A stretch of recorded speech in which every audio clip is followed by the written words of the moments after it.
Yeah, You won't. Up there in that corner. To the right.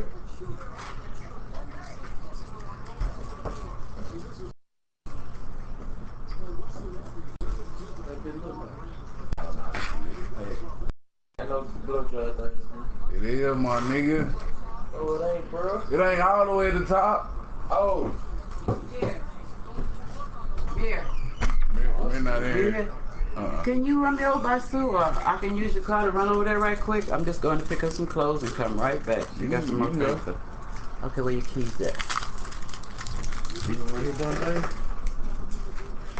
Yeah. Alright. Right there, play them keys. I'll be right back.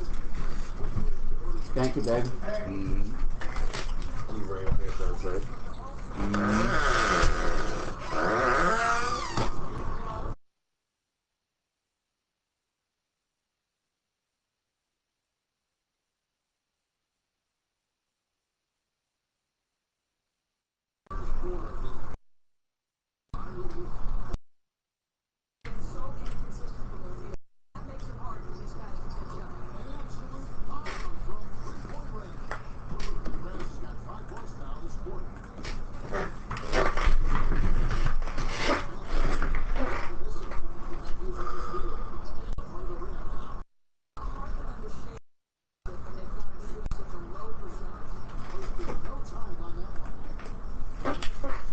So with all that being said, we can move on to the first tip, and that is never get caught mid-sprint. So the time it takes to ADS after sprinting is just enough time in this game to take you out of the gunfight. The mistake most players make, including myself, I make this all the time, is that it's really difficult to know when it's okay and safe to sprint. If you're not too far away from OBJ on the attacking side with about 1:50 seconds left, and there's 2 or 3 players alive, there's a good chance you're going to run into one of those 3 people, and you don't want to make the mistake of being caught in the sprinting animation while they're ADSing on your face. The TLDR is you sprinting sparingly. Unless you're specifically going for a rush, I would recommend ADSing at all times. You guys should be good to go. The next tip I want to talk about with you guys is lowering your aim down sight sensitivity. And it was actually brought to my attention a while back by PC pro player Laxing, and used to play on Xbox at the time. He used to come into my streams and ask me, Amps, why is your ADS so high? The general misconception is that a high sensitivity will allow you to perform better, will allow you to flick faster. While that is true in some cases, Siege is a very slow game. When you're trying to land a headshot, which is so essential in this game, one and done, you're out. A lower aim down sight sensitivity will slow down your precision aim, but it will make you a little bit more accurate, and you'll be able to land those headshots more frequently. Now, I know it's going to take some getting used to. I personally wouldn't recommend anything higher than 30 on console specifically, but that's entirely up to you guys. But this tip will also translate a lot into the next tip I'm going to give you guys, and it's a pretty big one, maybe the most important one on this list, and that is to peek chest or head level. Nothing lower than chest area is when you should be looking around a corner aiming at the next target. And I say that because so many players are just aiming too low. You're aiming too low when you're peeking around corners. You should always be able to predict where the enemy is going to be. You should always assume at all times that there is always going to be somebody around that next corner, because if you start walking around the map and playing a certain way, always ADSing, checking at least chest level, you are ensuring that you're not only prepared on the one hand for that next engagement, but you're also ensuring that you're probably going to win. You're going to be the only player that walks out alive. Now, I know there's a little bit of peeker's advantage at play here. It's going to be a little tough to deal with, especially with people coming around corners, and of course the notorious ping issue is also something you're going to have to take into account here, but I guarantee you guys you'll notice a difference in your gameplay, because the end result of the matchup is going to come down to how fast you can pull your trigger. While your opponent is scrambling to adjust his aim and then pull the trigger, you're already on target, and all you have to do is blow his copper ass away. Now, you can have a little bit of fun with this. Once you start peeking head level and you start noticing where people are, the wall bangs are soon to follow suit. I had so much fun wall banging people at head level, and of course you're going to have to spray a little bit, but for the most part, the wall bangs are headshots, and that's the most important thing. They do count, and the enemies are out. Now, for those longer range engagements, if you feel like a superstar and you're super comfortable with playing Siege and you've been playing a long time, then by all means don't use burst fire. But for all those other players that struggle a little bit, myself included, burst fire is going to be more accurate like 100% of the time. It's entirely up to you whether you want to keep the gun on full automatic fire and just tap the trigger for a semi-burst, or if you actually want to put it on burst fire mode and then fire that way. I use a little bit of both for